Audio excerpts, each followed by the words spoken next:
A wanted man caught on camera is now in police custody. That's our top story in our Barbados Today morning news update for Wednesday, November the 15th.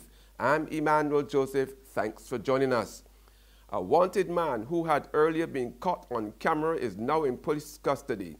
36-year-old Jason Phillips, alias Foul Jolly or Jug, surrendered himself to police yesterday and is currently assisting with the investigations.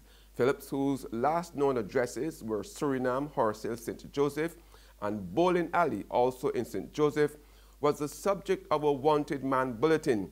He was also seen in a social media posting after being recorded attempting to break into a house. The Barbados Road Safety Association has given the Road Traffic Amendment Bill the thumbs up. Association President Charmaine Rowland-Bowen is confident that the measure would go a long way in preventing road deaths, but expressed concern that it could be resisted in some quarters. Rowland-Bowen welcomed the move to introduce random drug testing of public service vehicles, but called for the measure to be extended to all drivers. We at the Barbados Road Safety Association, we are elated, that this piece of legislation has finally come to Parliament, to be debated. We are hoping, though, however, that it would meet no resistance, from any person, because this is a piece of pieces of legislation that are there that will help reduce collisions and deaths on our roads tremendously. We are happy to see where the breathalyzer and persons driving PSVs, would be subjected to the breathalyzer, and also persons driving heavy-duty vehicles and persons driving, that were involved in serious collisions. We are happy for that, but we would like to go a step further where any individual at all, can be stopped, and detected. Yesterday, Transport and Works Minister Michael Lashley announced in Parliament new rules in a bid to achieve what he called Vision Zero, that's no more road fatalities.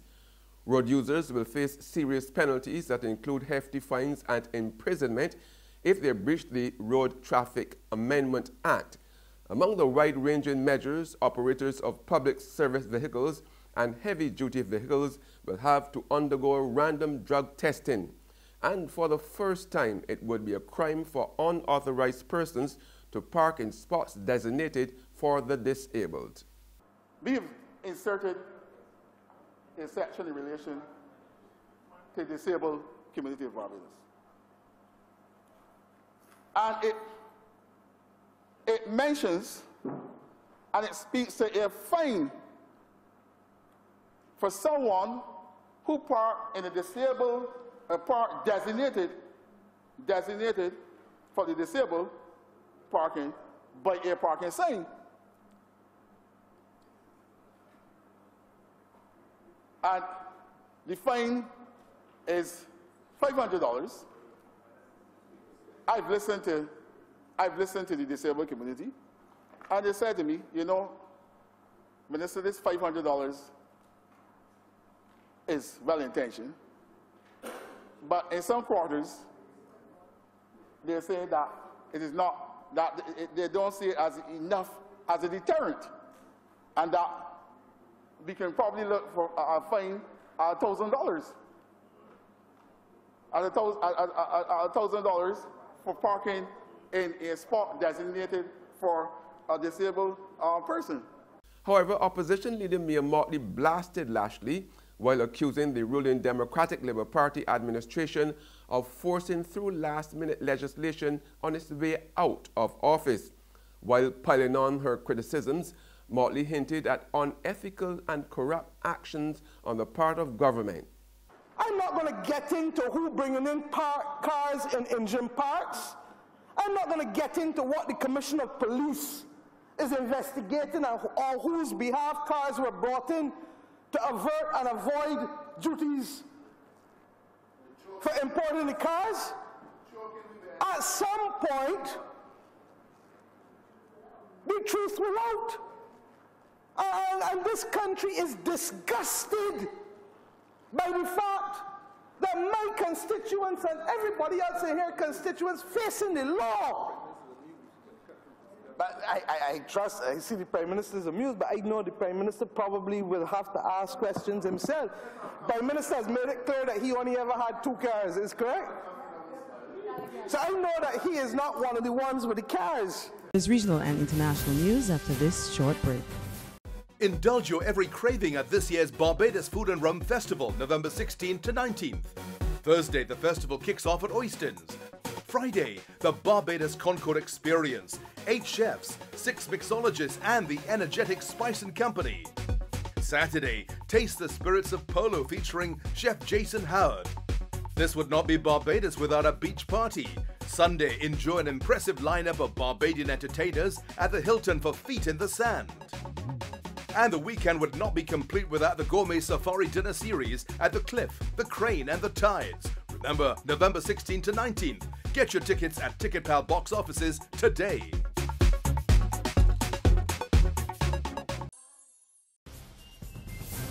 Welcome back with news from the region now. Trinidad and Tobago Prime Minister Dr. Keith Rowley is accusing immigration officers of holding the nation to ransom.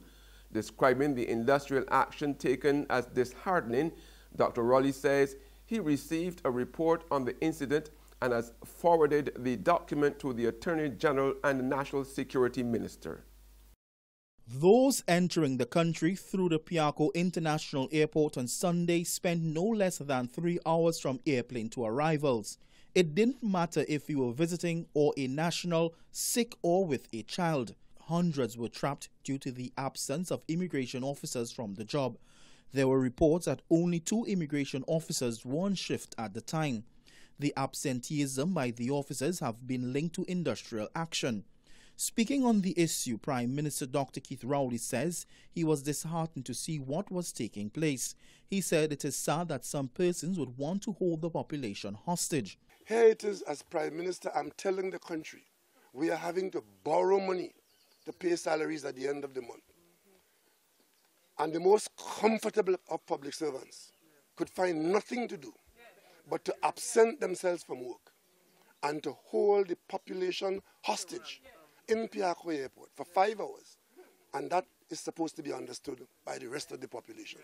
The Prime Minister says he received a report on the incident on Monday evening. Dr. Rowley says he's now awaiting instructions from the National Security Minister and the Attorney General on the issue.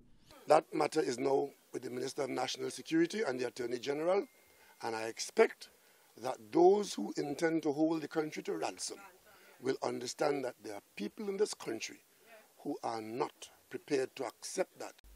And on the global front, soldiers deployed across the Zimbabwe capital Harare have seized the state broadcaster after 93-year-old President Robert Mugabe's ruling ZANU-PF party accused the head of the military of treason, prompting frenzied speculation of a coup.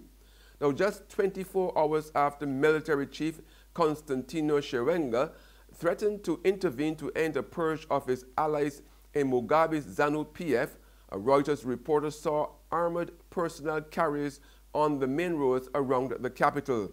2 hours later, soldiers overran the headquarters of the ZBC, Zimbabwe's state broadcaster and the principal Mugabe mouthpiece, and ordered staff to leave. That's news, but for the very latest, visit our website at www.barbadostoday.bb. You can also subscribe to our e-paper, email updates, or like us on Facebook. We are also on Izumi Media in bus terminals, as well as screenplay at supermarkets and gas stations near you. You can also hear us on Mix 96.9 FM. I'm Emmanuel Joseph. Have a fantastic day.